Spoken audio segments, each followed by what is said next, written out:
وعن ابن مسعود رضي الله عنه قال كان من دعاء رسول الله صلى الله عليه وسلم اللهم إني أسألك موجبات رحمتك وعزائم مغفرتك والسلامة من كل إثم والغنيمة من كل بر والفوز بالجنة والنجاة من النار. رواه الحاكم أبو عبد الله وقال حديث صحيح على شرط مسلم.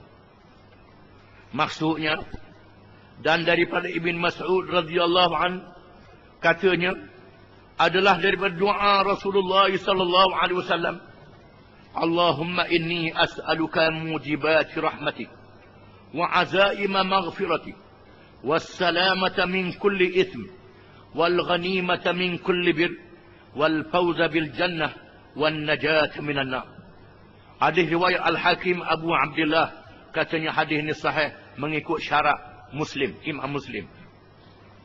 Maksudnya, ya Allah, ya Tuhanku, inni as'aluka, sesungguhnya aku bermohon kepadamu, mujibati rahmatik, yang mewajibkan rahmatmu, wa azaima maghfiratik, dan yang memastikan perkara-perkara yang memastikan keampunanmu, wassalamata min kulli itsm, dan selamat daripada tiap-tiap dosa, wal ghanimata min kulli bir, dan mendapat habuan bertiap-tiap kebaikan, wal fawza bil jannah, dan kemenangan dengan masuk syurga, wan najata minan nar, dan selamat daripada api neraka.